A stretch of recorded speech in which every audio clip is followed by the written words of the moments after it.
This is the Palin Update on Mama Grizzly Radio. I'm Kevin Scholla in the Narrowgate Security Agency studios. What has been kind of sad about the situation, though, politically speaking, are groups that are pro-life and they say they want to bring more people into the fold. They giving Trump a hard time for his past views on abortion.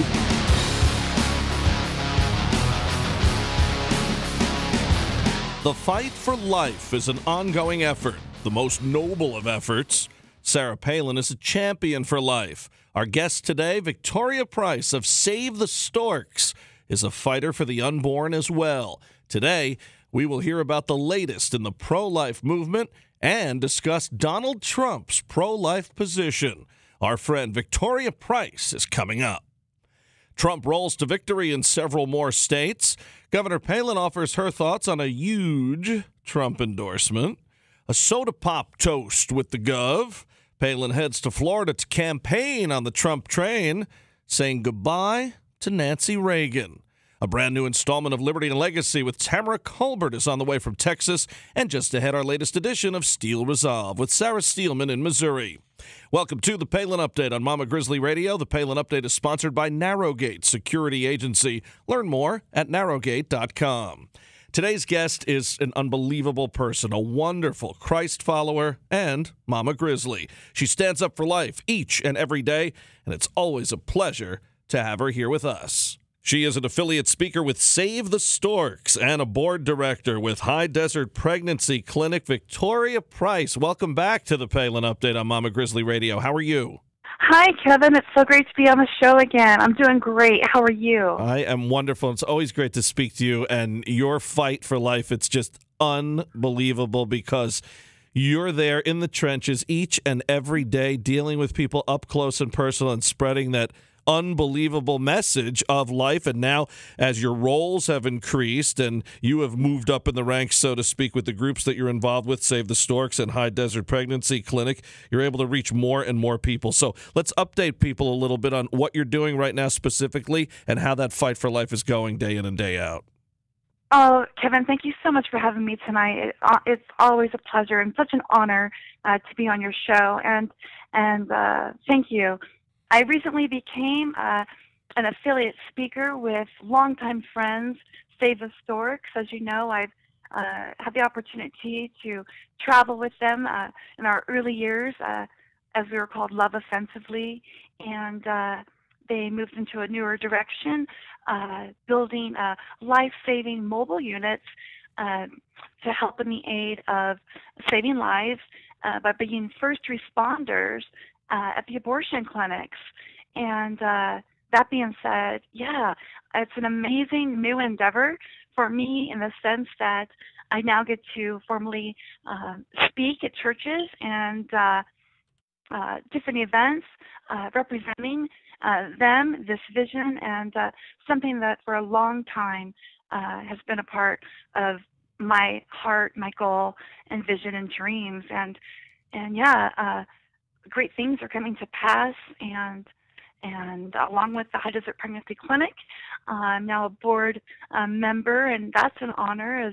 As you know, I came from street ministry and was welcome aboard, of course, at the clinic as a client advocate, which I absolutely love. But to be brought back to my roots, so to speak, in ministry as far as the Save the Storks, I get to be pretty much back into street ministry, sidewalk counseling, and our goal, of course, is to get a van at the High Desert Pregnancy Clinic, and that's our prayer. And but yeah, things have changed definitely for myself in this fight for life, and I've never been more passionate. I just know that I know God is doing something big and beyond me, but I am in it to win it. I just love the name Save the Storks. I think it just grabs attention. I know it caught the attention of Bristol Palin as she posted something regarding Save the Storks a few months back, and that was well after you were on this program. So, it's interesting that, people, I mean, that's the first step, right? To talk to people about pro-life issues. You got to get them in the door, and I think some groups, while the intentions are great, people may not hear about them. You hear Save the Storks. I think a lot of people turn heads and say, "Hey, what's that about?" And if you could get 1 out of 100 that do take a look at it, that would be a good thing.